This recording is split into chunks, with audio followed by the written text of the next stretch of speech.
Hi everyone, welcome to Type Talks. Today we're here to discuss the differences between the NI dominance, the INFJ and INTJ, and the SE dominance, the ESFP and ESTP.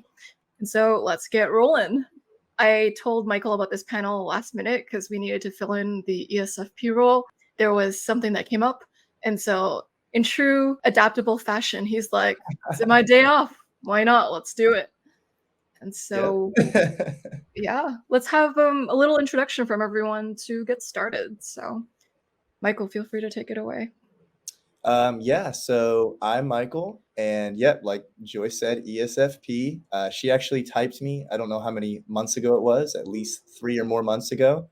I had been on the fence for a while. I kind of thought I could have been an ISFP, or an ESFP, and potentially maybe ENFP, INFP. That was kind of the ones I was kind of thinking I was between, and Joyce gave me some clarity with that, and I definitely in our typing session was like, yeah, 100% ESFP. This makes so much sense.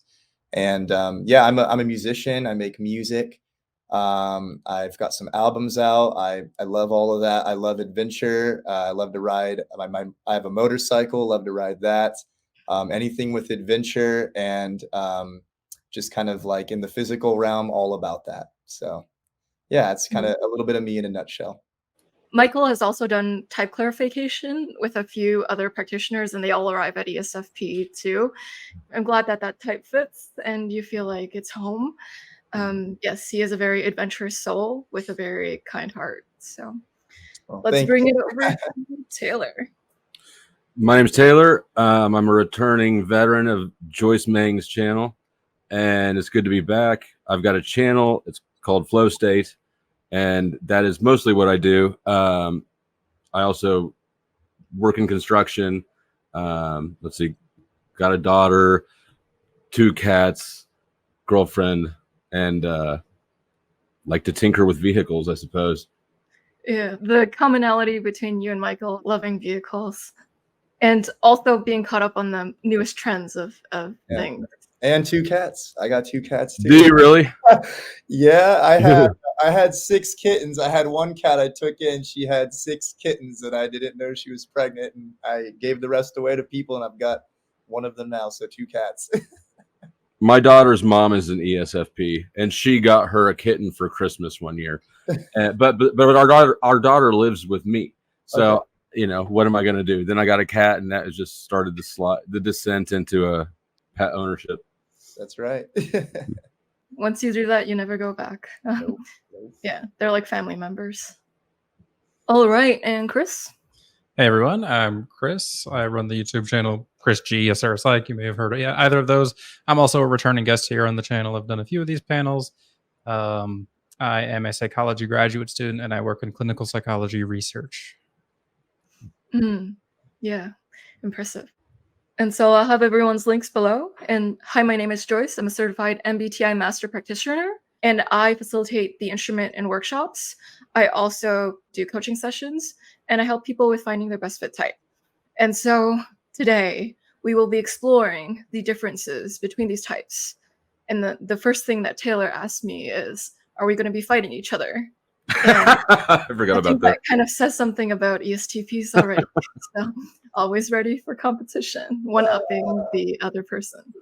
It's my linguistic particularness. You said versus. I was like, all right, how so? Yeah, the introverted thinking is like, oh, But let's it define. would be fun if there was some way to set up, like, I don't know, some games or something. We would win, of course. Top row would. That's fun. I love this. Yeah, well, let's do it. We're gonna one day have a type Olympics, and we're going to fail. So Type Olympics. I like that. There we go. That's an idea. That's like That'd be a good whole series, podcast. I'll admit. like I find with ESTPs, they like to entertain themselves, and so whatever way they can make it fun, and they want to make it fun for you too, but it's mostly making it fun for themselves. Nothing wrong with that. Is that, but you said specifically ESTPs. Is that not the same for ESFPs? I would think that both are similar in that. Yeah, what's your experience, Michael? Okay, I don't know, like a lot of friends I've had in the past. I speculate though that a good amount of like male friends I've had in the past have probably been ISTPs or ESTPs. And I think there's a lot of crossover. I did a lot of sports too growing up, and I'm pretty sure it was full of that. I think that the SE dominant between ESFP and ESTP likes a lot of the same stuff. I would say I like there's that sense of competition and like one-upmanship. I feel that. Like, and it might be for different reasons, but like at work right now, we're doing a competition. I'm one of the managers there, and we're competing against different stores in the region. And so I'll hear, okay, this is going on. They got these numbers. And so right when I hear that, I'll look it up. I'll go out there. I'm figuring out the number one way to like inspire the team or entice, like, okay, this is what we got to do. We're not losing today. And so there's this drive to want to compete. And I'm wondering if that is linked to an extroverted sensing type thing. I don't know if that's just a person. I know you did the Enneagram with me. And I remember I was a 7 with the 8, right? Is that what it was? Yeah. 7 and 8. So maybe that's that thing too. But I definitely feel that. I definitely have that performative side. Yeah. Yeah, Yeah. even when you're riding your motorcycle and you want to show people the best path, or you're trying to go the quickest in terms of that. Efficiency. I would say efficiency. I care a lot about efficiency. Like at work when they're doing something like, and I'm thinking this is not at all like a good system. Like the whole work smarter, not harder. I'm like, I tell people, I'm like, sometimes in life I've been a really, really hard worker. And I'm like, but now I'm trying to be much smarter, So I think efficiency is important I'm all about that and stuff. So I would say, and that you probably relate to that, right, Taylor? Like valuing efficiency and doing things the quickest, but the smartest way, I don't know. I value clarity of understanding, but not necessarily efficiency. Mm-hmm. And Yeah, and this is where you'll see the difference between an ESFP uses extroverted thinking, and so they care about that efficiency, whereas Taylor with the introverted thinking cares about the clarity of thoughts. Okay. Yeah. That makes sense. But you guys both like to be that one-upsman, so you guys have that competitive spirit. That drive is real, and I'm an 8 wing 7, so right, barely different. Yeah. I love that. I love that. Yeah, and when it comes to the one-upsmanship, where does it show up for you guys? You want to go? I'm like, I haven't thought about this enough. I mean, it started with your invitation to join this panel, right? It was there. God, it's everywhere. It's everywhere where there could be perceived to be a competition.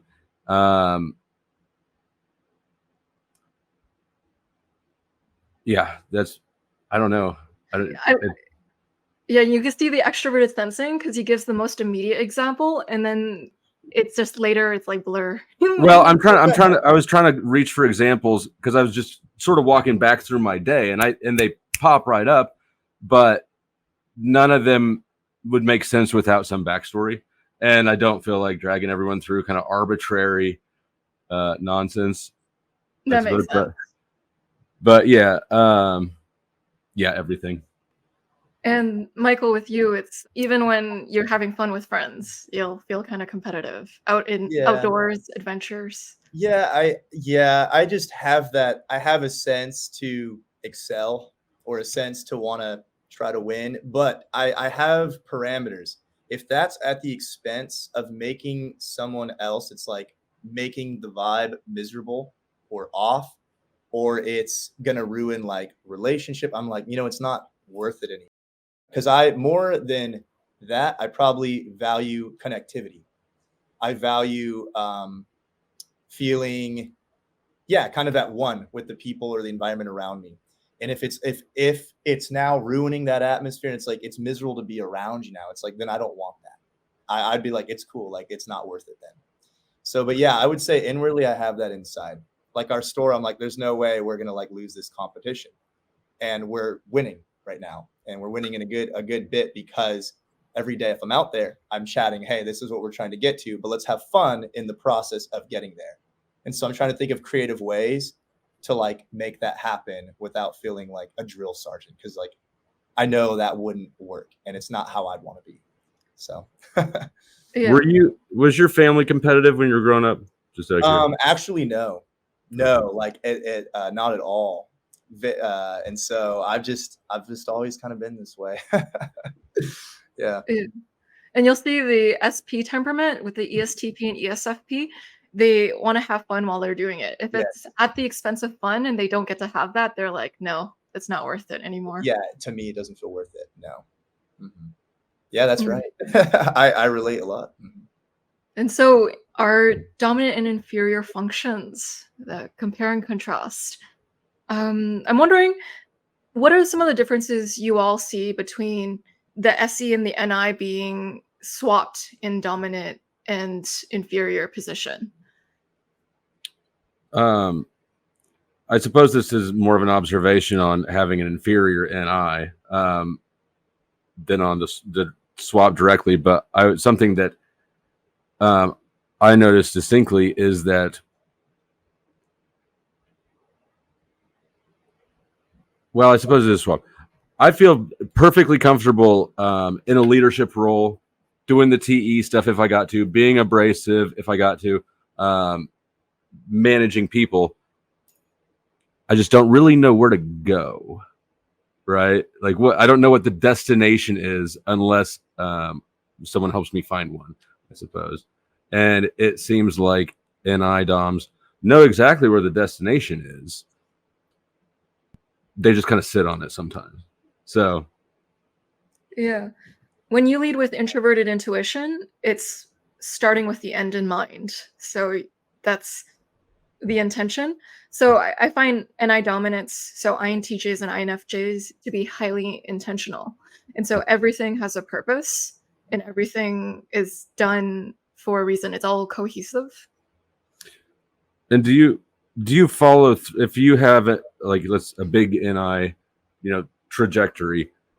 How likely are you to get distracted from it by things that happen in the meantime? No, I think we aren't likely. It's almost like we're even at the expense of filtering it out because we're so looking at the thing. I'm envious. I wanted to kind of talk about that because you all were talking about like the competitiveness earlier, and that's something that I experience myself, but I think it happens in a very different way. If I'm engaging in being competitive or wanting to beat someone else, it's usually because there's an end in mind. An example that comes to me is like I play a lot of competitive video games. I go to competitions and tournaments, or you could think of something like martial arts. For me, competition is about achieving a rank. It's about achieving some sort of end point, a goal that I've set for myself, and beating other people is a step to get there. So like I don't actually take much joy in the process of beating other people. They're simply things that need to be gone through to get to whatever endpoint I've set for myself. So even when I'm engaging in competition, it's intentional. Yeah. I would say that that's not my experience of competition. It's actually all about dominating the other person. It's very Enneagram 8. Too. Right. I think for me, it's just fun. I think I like to compete. There's the 7. And it brings, I want to do things at like a high caliber. And if I can like poke at someone to get them to like get there and we're competing, it's fun because we're both getting better in the process. But I kind of relate to what Taylor's saying too. I definitely do not like that feeling of like feeling powerless or like I'm just kind of here, like whatever. I don't like that role. What he was saying too about like leadership roles, I definitely enjoy that feeling more. And I also related what you were saying, Taylor, is sometimes you are in that place, but you're like, shoot, I don't really know where I'm headed now. It's a little bit blurry. I'm just kind of in this moment and I have the energy, I have the willpower. Let's go. But like I need the vision. And once I get the vision, sometimes it's blurry. Someone else helps me get the vision or whatever it might be. I'm like, all right, you just sit back. I got this. I'll get them all on board. I'll make this thing happen. And then it's almost like you need someone with a far range to be like, this is where you need to go. And I'm like, then I can help get us there. And so whatever that takes, whatever resources or whatever way to navigate to get there. So. Yeah. And I think that like for me, I'm very unwilling to, I mean, it seems absurd to me to pass up opportunities as they arise in favor of a long-term vision. the what's the interview question? Where do you see yourself in 5 years? There's not a single year in my life where my prediction would have been true, right? And so it almost feels like blasphemous or hubristic to me to think that I know and will also determine what life throws at me to that degree. Yeah, I feel that. Yeah, that's an uncomfortable question. What were you gonna say, Chris? Yeah. I was just gonna say it's interesting that he puts it like that, because to me it's almost like no matter what life throws at me, everything in my resource pool is going to be spent getting to the destination that I want. No matter what happens, you kind of have to stay the course, really, and I think one of the greatest things that I've learned as an NI Dom myself, and I didn't have this younger years, this is something I probably only started doing like 6 or 7 years ago, is attrition. Because as they were saying earlier, where they don't always know the step, or they have the action, but they don't have the endpoint. When you have the endpoint, but you don't have the action, you have to start learning to take action. But if you're not proficient in action, that means you're going to fail. So one of the best skills that I think NI DOMs can develop is attrition and a willingness to fail. So now I'm one of the first people to try a new skill or something, even if I know I'm going to fail, because that allows me to reiterate and get to the next step and to learn and continue to grow and then get to the endpoint faster. That's very good. Yeah. Everyone is such a good demonstration of their Linda Barron's interaction style. So if you're unfamiliar with that, that's one of the ways you can determine type. And so Chris says he likes to stay the course. It's chart the course in Linda Barron's. So INFJ and INTJ like to chart the course and develop a process in advance. And with Taylor being an ESTP, he is in charge. So he likes to dominate the situation. And with Michael being an ESFP, he's get things going. And so he likes to have fun and raise the mood and inspire others. Yeah, that's true. Because what you're saying, Taylor, about like the dominating thing, I don't have that. Like, I certainly can kick into that mode, but it's not a desire. It's not like, oh, I want that. It's more like I want to figure out a way to get us all here and just go for, but that like, I don't want to talk when I get an idea. I don't want to talk about it anymore. I don't want to plan it out. I don't want to be let's sit back and I'm like, let's just go and let's just move and everything will happen as we do that. And you'll learn if something's wrong. You're going to figure it out real quick. You're going to fail and you're going to fall in the dust and you'll be like, time to brush myself up and get back up. And that's what I'm not going to do now. Yep. And you're going to understand real well what went wrong there. Yes. Yeah. I fully agree with that 100%. Like, it feels like a waste of time for me to just think about it forever. Because then I am nervous. I'll lose steam thinking about it. And my mind will go, I'm tired of it already. I'm going to move on to this. If it's too long, I'm too impatient, I feel like, to be able to do that. I just have to get into the action to like stimulate me to get me going. So I was going to ask earlier, and I'm glad you jogged my memory. Do you two in the bottom row, are you concerned that your goal will become uninteresting to you? Because that was the thought I had too. Like, yeah. So I typically have one, maybe two very large goals that I know will not change. So for me, that's something like becoming a clinical psychologist. It's what I'm going to do. There's no changing that, no matter what happens in life. But then I tend to have some what I would call like second tier level goals that shift and change a little bit more frequently than that. If you watched my channel like 3 years ago, you know that I had a game design phase. And last year I played Magic the Gathering. And then, this year I'm doing historical European martial arts as a hobby. And these things tend to change and shift more. But there's always that one kind of guiding North Star that doesn't change. Did you say historical European martial arts? I'm fascinated by that. It's a combination of words that I just haven't heard before. It's HEMA, it's sword fighting. It's what it is. Okay. That's good. Even so, Chris's channel is very organized. So he has had changing interests over time, but you can see the development. Whereas if you look at an ESTP's video, like FlowState, it's whatever he's interested in at that moment. And he's real time vlogging it. And so, yeah. And I do own a sword. Does that? But I have never heard of the sword fighting thing. Now he's interested. So it's fun. So it's a good way to stay active. Might become a real versus now. He's going to come over competition. You want a sword fight after this? He's like, Yeah. I think there are two kinds of NI dominants. There are INFJs and INTJs who know what they want, and there's this unifying, cohesive vision. And there's some who just wax contemplatively and philosophically, and they don't really know what they want to do because they're more about like having this sage-like wisdom, and they don't necessarily need it to be enacted onto the world yet because they're developing it. So they're still building it. That would be like my INFJ friend. Remember the one I told you about? We make music together. He doesn't oftentimes for him, the desire to act, it's hard, and that's not his main priority. His main priority, he's just so intrigued by philosophy, by why do you have to work the 9 to 5? Why this? He just wants to question everything all the time and just sort of he's just so intrigued by spirituality, philosophy. He just wants to fill his mind with concepts all the time and all these things. And he loves to talk about that. And where I'm like, I'll listen for a while, but I'm like, all right, what do you want to do now? It's like, that was great. Do you want to go kayak? Do you want to go do this or whatever it might be? You want to make a song? And it's like, I also have a kayak. I'm prepared for all these athletic events. yes. I got like in my trunk, like disc golfs or like to disc golf or like a blow up paddle board or things at any point in time. You just, We could kayak and sword fight at the same time. That would be dope. There you go. Just stab. There you go. You're trying. Who's going to get to the other side first and just Swing at each other from the boat. Take that. Oh shoot, that's funny. But I have this.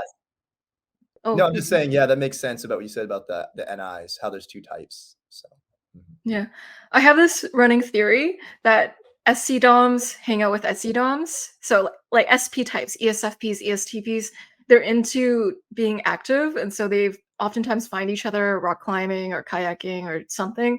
They can all run out and do it because not everyone has that indefinite energy, and so people sometimes they get tired, they don't feel like it. But as an SE dominant, you're gonna have more of an energy for it. So always, I could be tired and be like, I'm pretty tired, but I'm down to go out there and do that. Let's go, because it sounds fun or whatever it is, and I'll get more energy doing it. So absolutely. And FOMO was a way of life before it was an acronym. Yeah, that's real. So the FOMO keeps you going. You're like, I don't want to miss out. Not so much anymore, but it did a lot more when I was younger. I could not miss a night out because who knows what would happen this night. Yeah, I feel that's real actually that you said that, because there's times where I'll be like out, if I go out to like a bar or something, I'll go solo sometimes. And I'm like, I know I should end the night now, but I don't know what might happen in the night. Like something exciting might happen. I might meet this person. I might have a great conversation. And if I'm feeling like the excitement in the air, potential to happen, I'm like, I don't want to end the moment yet. I mean, I've gone out, I've left the house straight up sick. And with the thought, like, if I just drink enough whiskey, I won't notice that I'm sick. Which is true. But just a different type of sick, from one sick to the other. Exactly.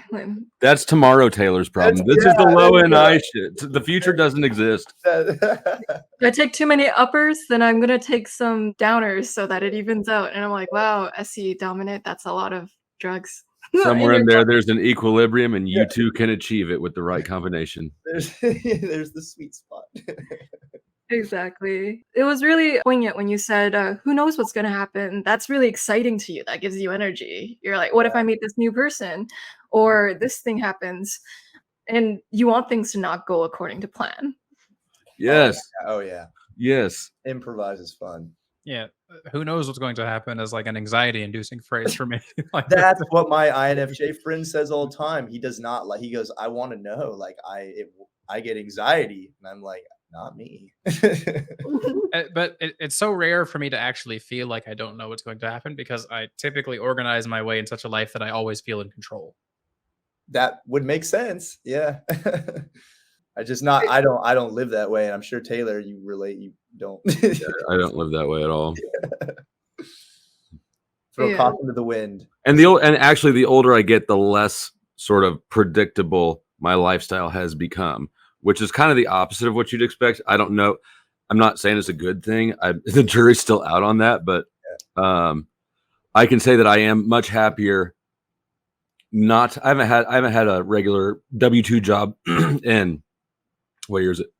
In like 5 years, and I am much happier having without the reliability, but with the autonomy. I prefer the autonomy to the reliability massively. It's super interesting you just mentioned that. That's the trend. When you get asked in the beginning kind of what's been going on, that's the transition I'm in right now. So I have this good job. It's decent, but it's like I'm not happy at it anymore. And I've got these ideas and I've got a few things like side gig stuff to carry me over. But I'm transitioning out of that where it's like you show up at this time, you do this, you do that. And if you're not passionate, it's like, and you know what you are passionate about, like I think it's worth going for. Absolutely. I think it's worth taking risks. And that way you nailed autonomy. I love that word. I tell people all the time, I don't want to feel gripped by anyone or anything. I don't want to just feel like I want to be the one that's making the decisions of what I'm doing. You know, I could say, no, I have this thing planned. I'm going on this trip. I'm going to work hard for this week, grind all this out. Now I can be gone for a week, do what I want. I don't want to just feel restricted by schedules, by other people that probably don't even know me or whatever from some higher up thing. And I'm just you feel puppeteered. You just feel it's not the way I want to live. Tired of getting asked, why were you 15 minutes late again this morning? Yeah. I always show up 15 minutes late everywhere. That's the way it's going to be. Yeah. Except for the Joyce's panels. Yeah. Oh, I appreciate that. You guys don't want to be limited. You don't want to be trapped. You don't want to be tied down, or you don't want to be controlled by another person. Yes. No. It's going to sound stupid because it sounds stupid to me, but it wasn't until like I was probably 33 or 34 before like it dawned on me that when you work hourly, you're selling your time, that this is not my time. Somehow that just completely escaped me, which is why I'm just not a good employee. My mental attention, I can see being somewhere, right? Like you're just kind of punching the checklist. You show up, you got to do this. And then, but yeah, no. No, I'm experiencing that now. I'm 31 and I'm experiencing that right now. Yeah. Jump off the ledge. Yeah. Yeah. And so there's the almost entrepreneurial edge to ESFPs and ESTPs, or they're more likely to due to the higher risk tolerance for some of them. But there's also higher reward. One of the things I did, this was a few years ago, but I was doing a couple things like Michael just said. Always got a bunch of things going on, but primarily I was working construction and I was getting paid well, and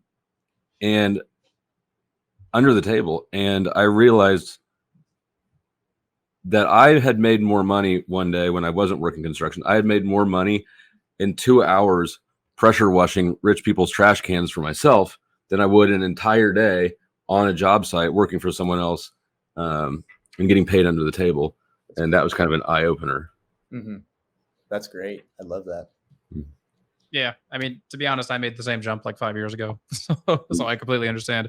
And I think there's actually some element to just SE types in general, where there's like a slight preference, even in the lower SE types, for a sense of freedom over maybe even reliability in some sense, where you might find that in the SI types. Not to say that I don't enjoy reliability, but do you enjoy reliability?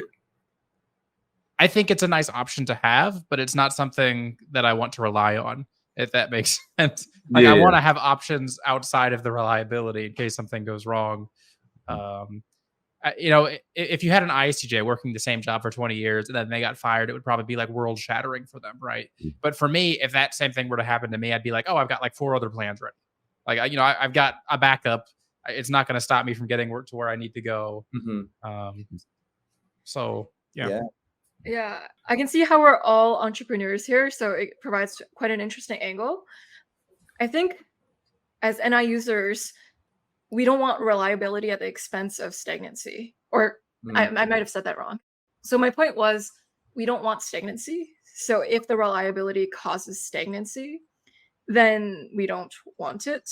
Yes. That's why like INFJs and INTJs do spend a lot of time expanding their mind and perspective, because like there is this desire to keep growing that's always there, like this churn to self-actualize in whatever way we see fit. Whereas I wonder if the INTJ's way of self-actualizing is more themselves and self-actualizing their traits or qualities or integrity or their personal characteristics. I don't know how else to say it, and growing that and actualizing that. Whereas an INFJ might have a more philosophical angle to, or like relational angle to self-actualization, but it's always in pursuit of this like abstract ideal where it's you're churning about the abstract ideal, where it's hard to appreciate the moment because you could see how it could be made better in some ways. You could see how a higher ideal could be achieved in the moment. So NI dominants have to learn to live in the moment because they naturally dismiss and don't appreciate it as much as they can until they develop a philosophy to appreciate it. It's their way of synthetically creating being in the moment. It's deeming it to be important and then like creating an ideology. Reverse engineer it. Yeah.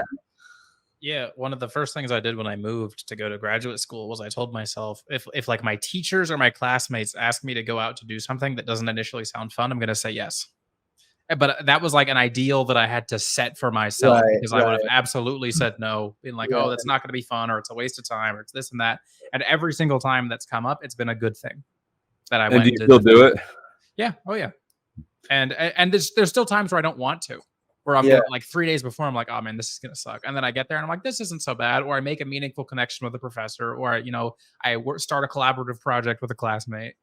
There's good things that come out of these moments. You just kind of have. I feel like for me, I have to literally force myself to get into them to gain those benefits. That's awesome, though. That's really cool.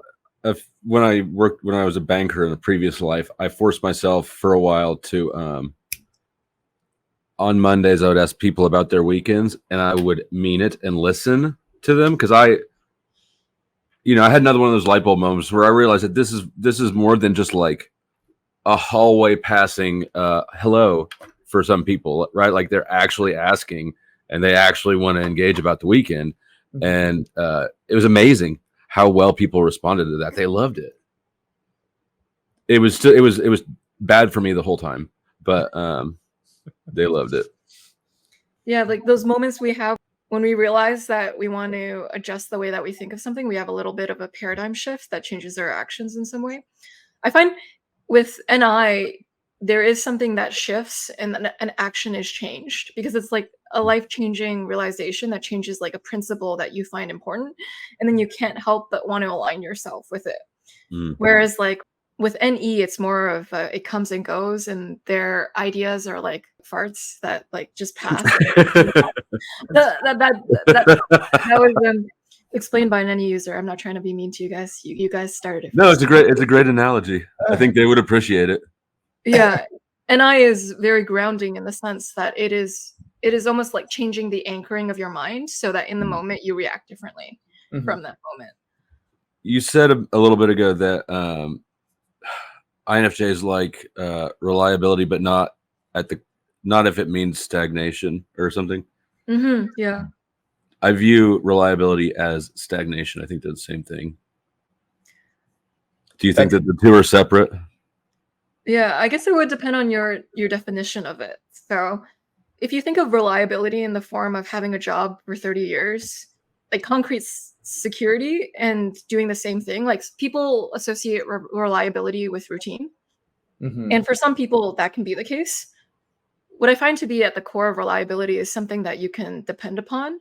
And so in a sense, like even having philosophies you can depend upon and go back to is a form of reliability, but it's more of a mental reliability rather than needing your physical environment to be reliable.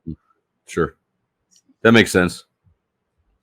And I guess to that extent, I would adjust my statement to say I view routine as stagnation. I kind of I relate to what Taylor's saying, because so for instance, I have other co-managers and we all get along. I don't know their types. I don't know enough to type anybody really, and I don't think they know that, but they're definitely not ours.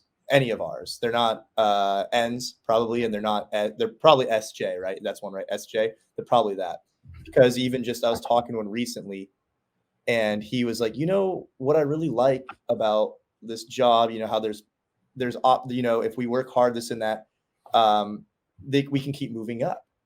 And he was like, I also love how the structure is so clear. So like, this is what's expected. And if we do this, then it's like, we're rewarded. And I'm listening and I'm like, yeah. But in my brain, I'm like, that's exactly why I got to get out of this job. Like, this is literally the reason why I don't fit here, is because of how terrible that sounds to me. Because we're looking under rocks for the prize, right? Yes. Yeah. We're looking to go out and I mean, I can't speak for you, but I speculate if we're anything similar, which it seems like so far, we're looking for like an idea of something that sounds fascinating, interesting to us, and we're going out to get it. We want to chase after it. We want to pursue it. We want the adventure. We want the risk in it. We want to move. We want to take action, initiate. I don't want to just clock in and be like, here I am, another day, eat the same lunch, do the same safe thing. Like, that's very boring to me. And even if you can do it well, I do the job very well. And even in the reputation with our regional manager stuff's like, yeah, they want to move me up. They want me to have, an own store, all this stuff. And I'm like, I don't want that. So it's clear to me when I realized I don't want that.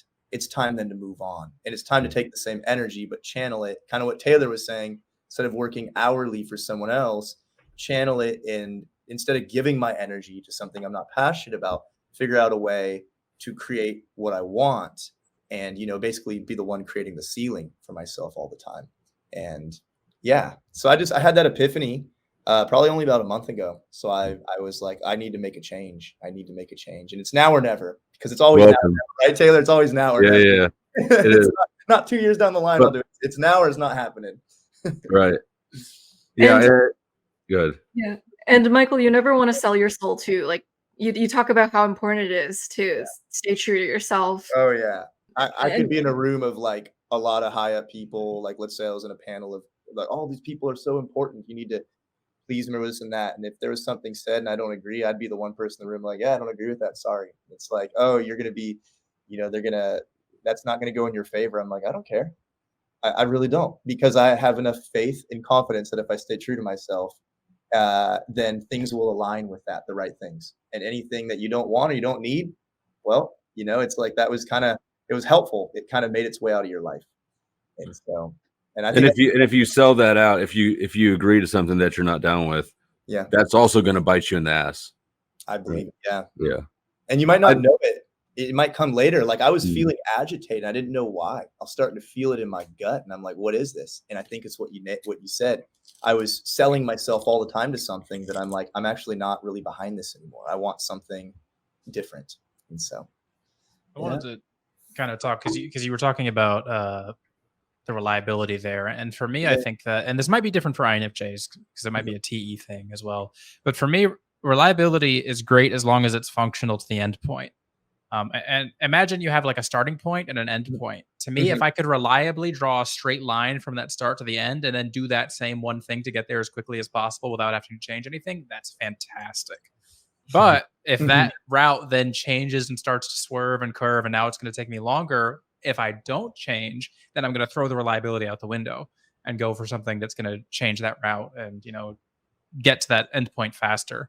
Like for me, I want to be a clinical psychologist. So I just signed a contract to work as an assistant at my college for the next year. So I reliably have a job for the next year that I'm going to clock in and out for and do the same thing for the next year.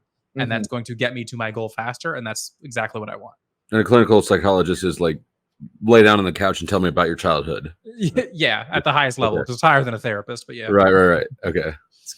That's a lot of FE. Well, you would actually find FE probably more in the therapy side, because the psychologist tends to be more in research. Not that they don't engage with that, but they spend more time usually in the research realm. When I think of reliability, I think there's a part of me that's really burnt out about relationships being fickle or ending or being very, tumultuous, volatile.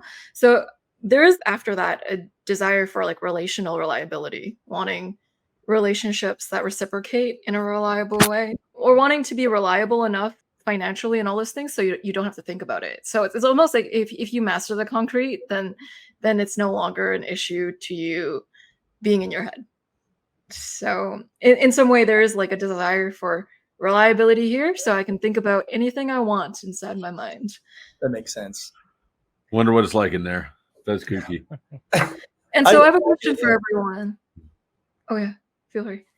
Sorry. No, I was just saying, I think I get that, because it sounds like if you have what you were saying, like the tumultuous, and you have all that, and you're kind of in this like rough seas, so to speak, it's hard for you to even like feel that sense of peace, to be able to plan, to be able to have that. And when you have that, where you feel like you're in a sense of calm, where there's not all these things coming at you and you're having to improvise all the time and things are up in the air all the time, it feels safer and better to be able to be in that flow state to go to do the natural thing, which is the envisioning or that type of thing. Is that kind of what you're saying? Bang on. Yeah. Yeah. Whereas for me, that real sense of calm, I'm like, time to shake things up. This is really weird. I want a rough sea. If I'm sailing a ship, I want the adventure. I want the excitement and to test myself, and just for the adventure, for the story, and that often inspires me. And if it's too calm, I get uninspired. It's almost like an opposite in that sense. So things that will put you in a flow state where you're not thinking about something else are good, where you're just involved in the thing, in the action. Well, I mean, yeah. And you could be thinking about it, but where you're not thinking about what you're going to eat tonight, or yes, my socks don't match, or whatever, arbitrary thing. If something can take your whole attention, yes, it's generally a good thing.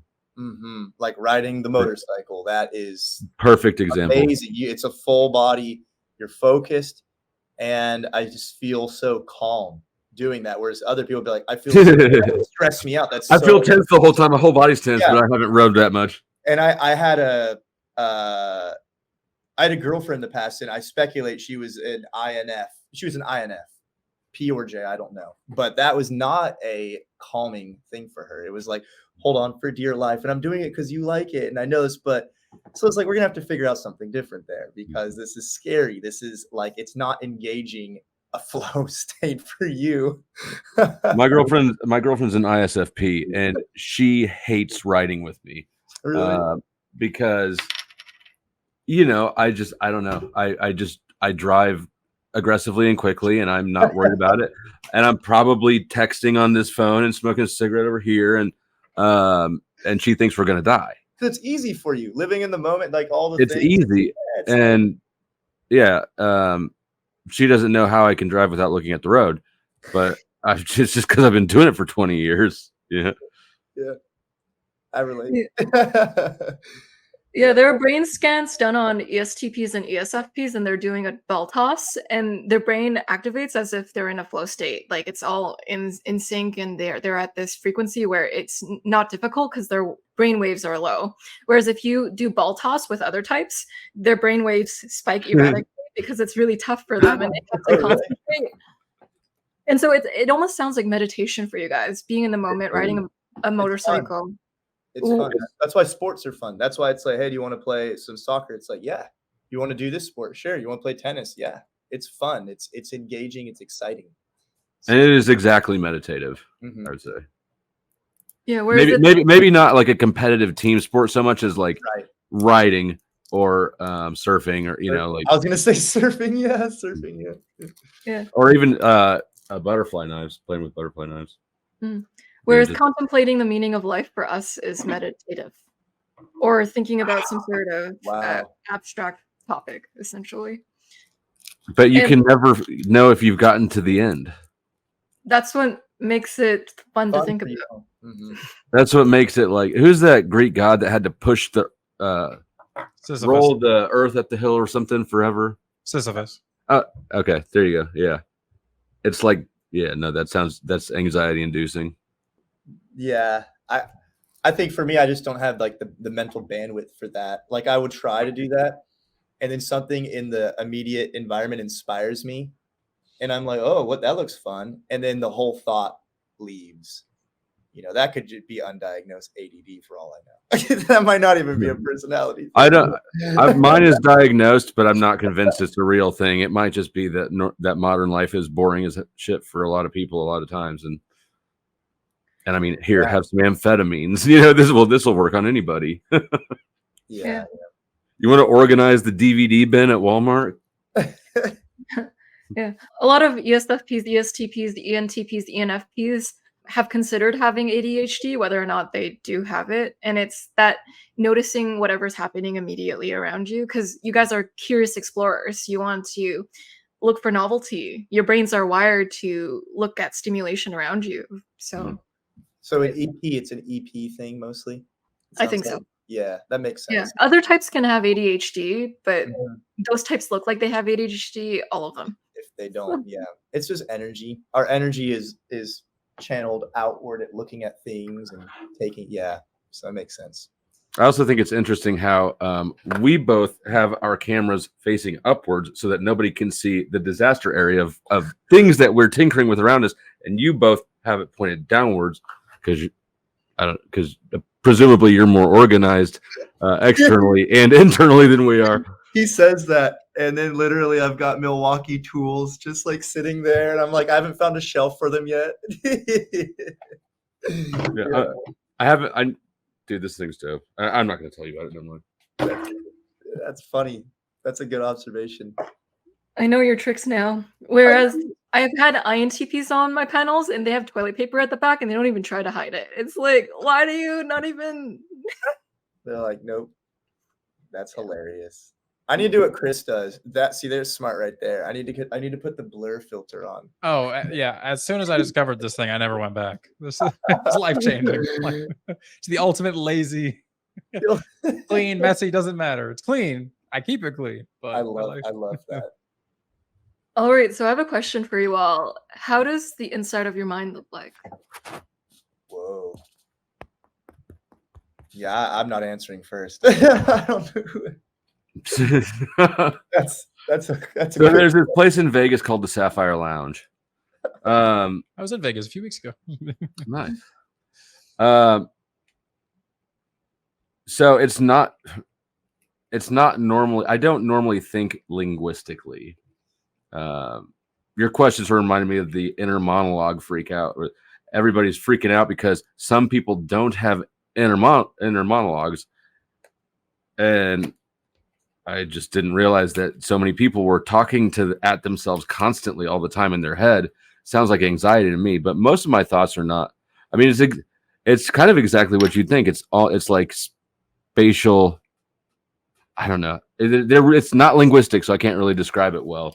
But there is a logic pattern to my thought processes, but it's not articulated. If somebody asks me to explain it, I have to reverse engineer it. Sort of similar to that. That's such a good question. And because it's so good, it made me nervous. Like, gosh, I don't even know how to answer this, because kind of like what Taylor's saying, I don't feel like I actually have a lot of inner monologue all the time. If I'm driving, it typically looks like me scanning things around and taking in what's there. And just like that might inspire a thought, but it's not like there's this whole inner monologue all the time happening. It's pretty simple. I see something, hey, that doesn't look right, I'm going to drive over there, or what. It's just it's looking around and it's responding, or it's, if there's music, it's analyzing that, or just soaking up that moment. A lot of it is just soaking up a moment. It's just being in a moment and responding to that, or just feeling it and experiencing it. And I don't like to be trapped in my head a lot. Like, to have a lot of thoughts and to do that is not a fun place for me. In fact, if that's going on, I'm like, I need to get out of that place. I need to go for a walk. I need to be whatever. I need to get on the motorcycle. I need to do something. I need to write. Generally, something's wrong if we're stuck in with gears grinding. It's usually not a good place. It's usually, it feels, for me, it would feel like anxiousness. It'd feel like anxiety and like stuck. And I go, I need to go run, or I need to get out of this place. Mm-hmm. So. Yeah, that's interesting. You guys took the inner monologue approach. By the way, there will be inner monologue panels coming up, so stay tuned. Mm-hmm. The reason why I asked that question is actually typecast heroes. which is a YouTube channel, and also the official Myers-Briggs company, asked this question or a similar question to each of the 16 types. And they said a way to tell if someone is an ESTP, but they might not see themselves as that way. Let's say they mistype as an INFJ or something, or an ISTP. One of the ways that you can spot it is you actually ask them, how is the inside of your mind like? And then they're not able to answer that fluidly. Or like for you guys, you mentioned when you're there, it's an anxious state. It's actually, it feels bad. And I'm like, oh, the question holds. So you guys took a external angle on it. You're like, oh, there's this concept. I guess, are you talking about an inner monologue? And then you started to apply it externally, and then you stopped the inner dialogue right there. So it's just fascinating. Yeah. Okay. Yeah, that's a good observation. That is interesting. Yeah. You're giving us anxiety on purpose for content. Exactly. I see you. I love it. Yeah, and you're just gonna try to one up me and then try to make me feel anxious. Yes, I'll wait a little bit longer. Start making sexual comments. Not that much longer though, apparently. I find with ESTPs, they like to get on your nerves. And I don't know why particularly. Why do ESTPs like to get on people's nerves? I don't know either. I don't know. I'd have to think. I'd have to let that one set a little bit longer. But it is fun. It's got the best of FE and SE, right? It's like tinker, tinker, tinker. Oh, you got a prize, you know. Socially experimental. Mm-hmm. Yeah, I mean, I see it in ENTPs just as much. I think it's an FE third thing where like FE is just kind of like this toy for them, where they're just like, oh, the social attitudes of others, we can play with that a little bit. Like I value it, but not enough to like live my whole life around it.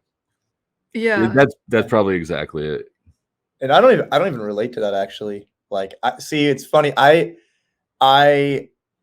think for me, I'm kind of like, I'm so individualistic that when I talk to someone, if like, oh, this isn't my thing. I'm like, all right, cool. Like, I so value that if I was to say that, I'm like, someone else would make me comfortable. And I'm like, I'd hope you would. And I'm like, so I'll do that for you. Like toying with someone, for me, I'm just kind of like, but I've been around, I speculate a lot of ESTPs, and we always get along because there's so much kindredness. But if they start going into that realm, then I'm like, I have enough of that SE where it's like, you kind of are like, hey, and then there's like respect. All right, respect. And then you move on, you're good to go. And it's kind of like, I have this guy I ride with, and he's I don't know, probably ESTP, probably ESTP. And there was an instance that happened, and it was like, I started feeling, he's older than me, and I started feeling him toy with me, and he could see he was getting under my skin, and he like enjoyed it. So I finally was like, look, man. And I just like, I let him know. I was like, this is what's up. And he's kind of like, all right. And I was like, all right, cool. And it was like, it ended there. And I'm sure you could relate to that, right? Like that for you, yeah. As soon as you probably don't want issues, that's not your end goal. Like it's actually fun for you. It's a way, it's my version of trying to make people comfortable and be like, respect. That's your version, is probably toying. That means I like you. If I'm toying and I'm like poking at you, I probably enjoy you, or else I wouldn't even want to talk to you maybe if I didn't. I disagree. I don't think it has really anything to do with FI at all. It's neither a particularly positive nor a particularly negative indicator. It's just a thing. The nature of the toying will differ though, depending on whether I like you or not. There we go. Yeah, but you're right. If I wanted a fight or a conflict, I could start one more efficiently than by toying with people. Yeah, it's a different thing. Yeah, you wouldn't like toy and poke. You would go about it probably very directly, where it's like, oh, okay. If I was looking for a fight, yeah, right, it's different. But yeah, exactly. That makes sense. And I do think it's because FE seems like a particularly bad thing to operate your entire worldview. I have no shade to the FE egos, but it just doesn't seem like the right decision-making metric for me. And so I feel like it's justified for me to maybe antagonize it a little bit, or try to understand it better. Maybe help them understand why they should take themselves less seriously better as well. Yeah. It might even be an introverted thinking kind of thing. You want to figure out the mechanics of their emotional reactions. So, like, if I hit this knob, then what does it cause? Like, what does it link to in the system? There probably actually is a lot of truth to that. I hadn't thought about that, but I know that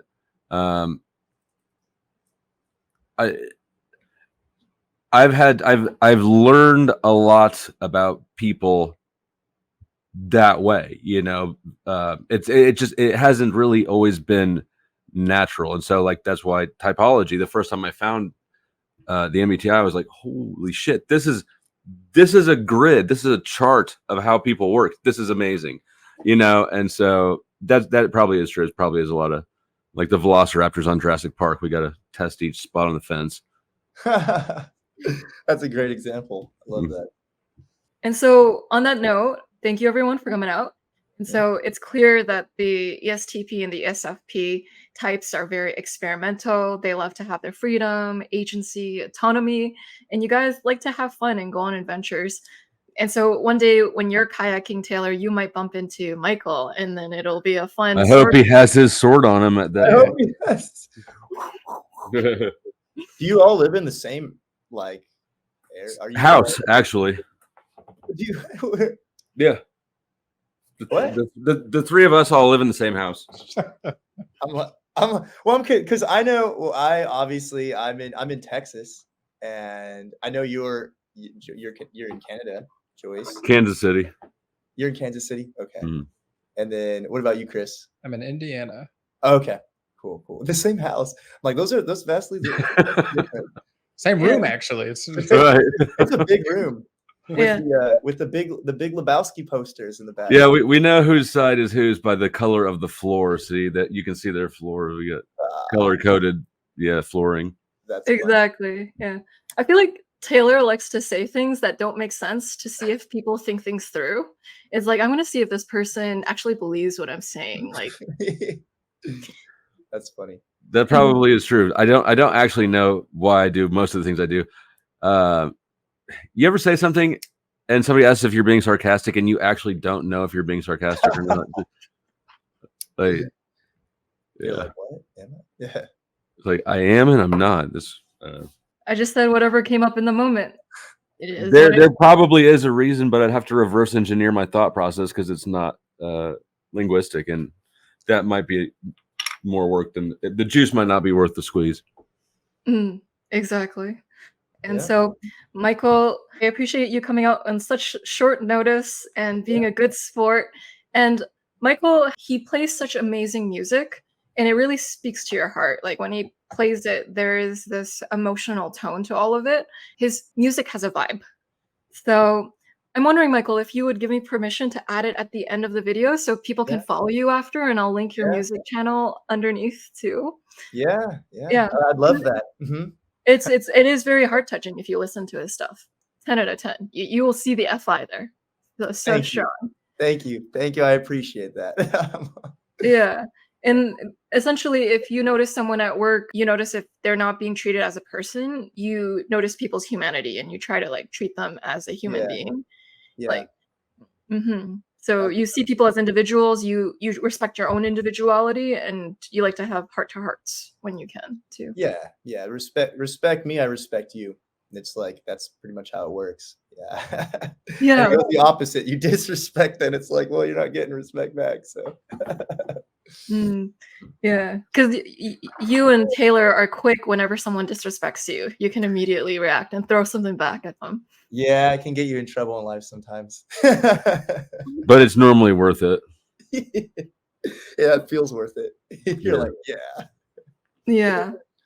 And then Taylor is ultra cool with his hat backwards, and he's just saying all these comments and making jokes. And then, I was actually told by somebody, I don't remember who it was, but somebody who does like professional movie stuff, nobody famous, but that you should wear your hat backwards because it doesn't throw a shadow in your face. Right?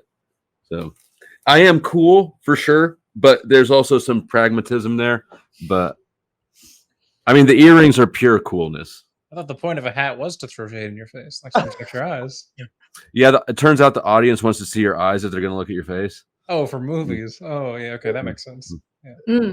Well said, well said. And so Taylor is unshakable. He's unoffendable. So I think we could all learn from his just not taking people too seriously or being able to roll with the punches. I have tried so many times to teach people how to not have any fucks to give, and I have succeeded 0 times. I don't know why. It seems like a simple concept to me, but You're probably wondering why people read the book, The Subtle Art of Not Giving a Fuck. It's like, I already don't give a fuck, so why do I have to read that bring book? that up. Yeah. I want to Yeah. read it. I haven't even read it. Is it worth reading? It is a good book. Yeah. Yeah. It's probably written by an NP type, but it is a general amazing book. Yeah. Cool. And guys, there's also the Chris, and he is an INTJ that actually made it out to hang out with us today. He was like, oh, people, but he's like, I'm going to talk myself into spending time with people because I know I'll enjoy it. Right. Just say yes. Just say yes. So just say yes to everyone's channels or musics here. My English here, something that Taylor can mock endlessly whenever he wants. And so, yeah, support content creators out there, including me and all the ones on this panel today. And so, thanks everyone for watching. We'll see you all in the next episode. We took a drive.